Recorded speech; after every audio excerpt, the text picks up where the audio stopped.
Hi, everybody. I'm Diane Brady. I'm here with Enia Krivine, who is the Senior Director of the Foundation for Defense of Democracies Israel Program and National Security Network. Enia, good to see you.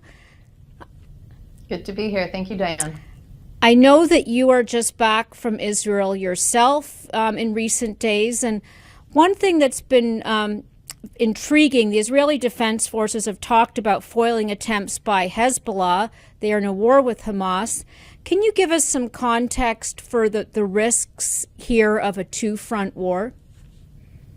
Absolutely. I got back from Israel on Friday. While I was there, I was able to travel around the country a little bit and get a sense for what was going on. I think that Israel is still reeling from the events of October 7th. I mean, we see new information coming out on a daily basis, things trickling out into sort of the public sphere that Israelis are still trying to wrap their heads around. You have sort of a generational trauma going on, and Holocaust survivors imparting knowledge and wisdom onto survivors of these massacres in the South. So the state and Israel very much still trying to get their arms around what happened 2 weeks ago. Yeah. And I think that they're looking at the northern border now and trying to understand, as much as we are over here, what's going on. Initially, on October 7th, there was a fear that it would immediately become a two-front war, and that Hezbollah, who are a very powerful military, they're the most powerful non-state actor in the region. They have a military that's about the size of a European mid-sized military. They have 150,000 rockets pointed at Israel and Lebanon, which is embedded in civilian infrastructure. So they're a major threat. And I think initially the Israelis were saying, oh, this is it. We're going to get attacked from two fronts. These two Iranian-backed proxies are going to, it's an imminent incursion in the north, but it didn't happen. And I think that what a lot of people are trying to figure out, people that are smarter than me and have more clearances than I do, is why not? And what happened there? Because we know that Hamas and Hezbollah use the same playbook. They're both proxies of Iran. They're both funded, trained, equipped by the regime in Tehran. And we know that there was a lot of coordination happening in the months preceding October 7th. Yeah. So the question of why Hamas went first is unknown, and what is in the mind of Hezbollah is another $1 million question here. Since you mentioned Hezbollah and its size and heft, let's compare it. Where does Hamas stand relative to that group in terms of strength and funding? Sure. So Hamas is relatively contained by Israel. It is sovereign. It rules, however, ineffectively the Gaza region, which is and I did some research because I was trying to figure out what's the best way to explain some of these dimensions. So Gaza has about 25 miles of coastline, to give you a point of reference. It is it's Mediterranean coastline. It is the same as you see in the beaches of Tel Aviv or in the north coast of Egypt. It is a beautiful landscape. And traditionally, it's been a port for thousands of years. There's been civilization in Gaza dating back to ancient times. It's bigger than some countries. So it's bigger than Liechtenstein. It's bigger than Malta, for example. But relatively speaking, it's a small territory. It is ruled by Hamas. It has been since 2007, when Hamas took over the territory of Gaza. And Hamas is thought to have between 10 to 25,000 fighters. And that is a very rough estimate.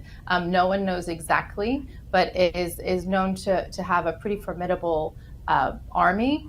But it's nothing compared to what Hezbollah has. If you look north and look at Hezbollah, you're looking at battle-hardened fighters. They fought in Syria on the side of Iran. They're Iran-supported, trained, equipped. They are very well armed, and you're probably looking at 30 and upwards thousand fighters in Hezbollah, many of which are, like I said, battle-tested and hardened. And with infinite resources, much more than you see Hamas. So Israel had always, and that might go a long way to explaining why Israel overlooked the threat from Hamas. which is because another they've thing. been more worried about the threat to the north. They've been very worried about the threat to the north. You have Syria, which is essentially a failed state that has become a beachhead, essentially, of the Iranian regime, looking to open up a new landing from which to attack Israel. So a lot of the focus has been pointed north. A lot of the focus has been pointed in the West Bank. One thing that it's hard to imagine now, given the numbers of and horrific massacres that we've seen in Israel just 2 weeks ago. But before those, it was the bloodiest year for Israeli casualties since the Second Intifada. So Israel was already on war footing, and a lot of its attention to national security apparatus were deployed to the West Bank, where there was a huge uptick in violence and terrorism. And like I said, it had already been the most violent year for Israelis since 2005. So, Enia, how motivated is Iran to goad, and I know you've written about this, to goad Hezbollah into a war with Israel? It is Iran's number one goal to try and use its proxies. It has invested heavily in these proxies. Hamas is, and until recently, we don't know if that's going to continue, but for the past several years has received up to $100 million a year from Iran. And Hezbollah has received about $700 million from Iran.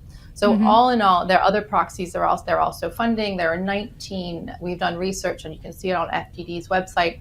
There are 19 Iran-backed terror organizations on Israel's border. So Iran has invested heavily in this. It is a key tenet of the regime to see Israel destroyed. And you can see that in the way that it has deployed these proxies and Iran-backed terror groups around Israel's borders. So, you asked me earlier what's going to happen with the second front. There's no doubt from the rhetoric coming out of Iran that they want a full court press with all of their investments. They want to see the return on investment. They've been paying into this fund for decades, and now they're waiting to see what these proxies can produce for them. There's no doubt that this is their goal. Why it hasn't happened yet, we can only theorize. Some people have suggested, and I think this is as likely as any other guess, that everyone was expecting Israel to go in very quickly after the massacres. And if you look back at the documentation, there was Hamas encouraged its fighters to cause as many casualties and to kill as many civilians and bring back as many hostages as possible, possibly trying to goad Israel into a full-scale invasion of Gaza, which would have ended up in terribly high casualties for the IDF. And yet those hostages, of course, have been one of the reasons that it's given people pause in terms of a full-scale ground attack. Is that correct?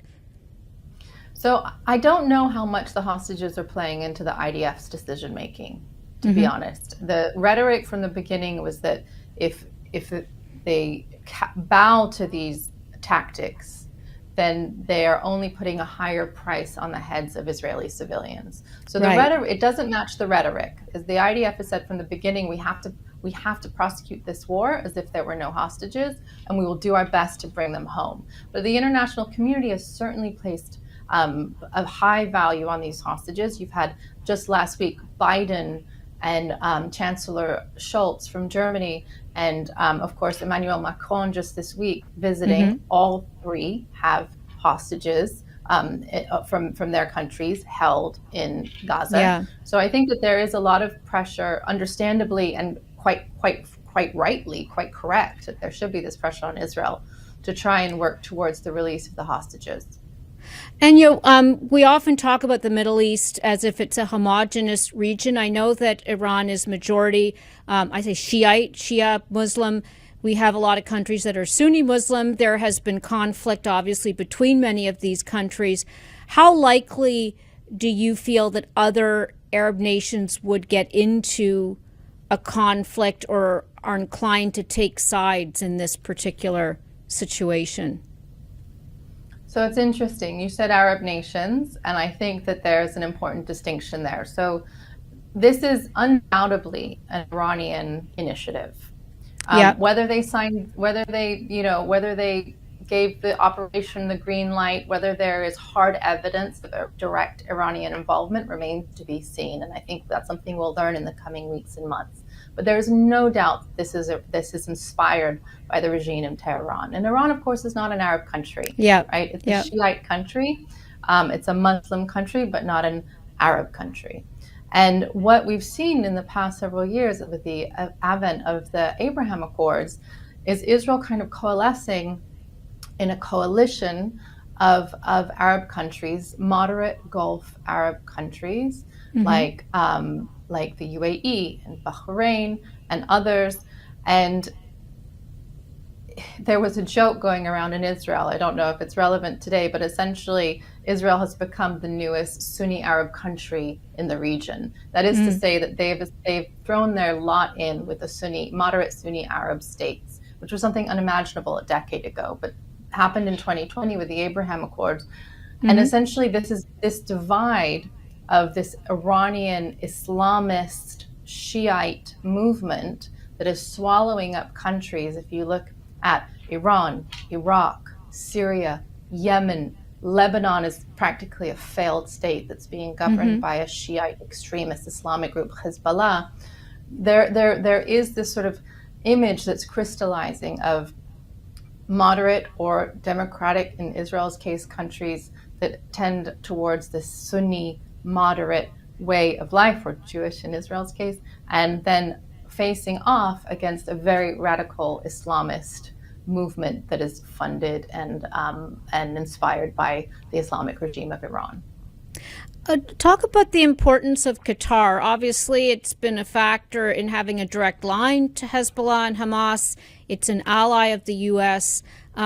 What are you watching right now? Because that's one of the countries we haven't directly talked about, but it does seem to be playing this brokerage, linchpin role. Sure. So Qatar, the U.S. relations with Qatar are very complicated and are only going to be further complicated by the events of the past couple weeks.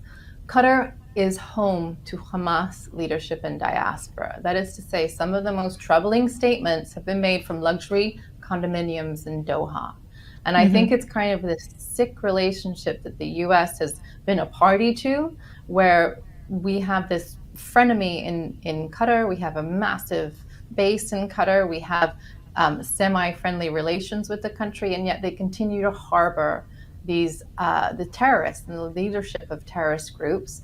And it's kind of like the arsonist playing firefighter, right? You have Qatar coming in and negotiating the release of prisoners. Well, there's a reason that they're able to negotiate with Hamas, and that's because they're very close to Hamas, right? And that's not, I think, especially after the events of October, that have unfolded since October 7th, I think everyone can fairly say that being associated with an organization that can commit those heinous crimes is not something that anyone should want to do going forward. And so I hope that there is a reevaluation of U.S. relations with Qatar and Qatari approach towards Hamas.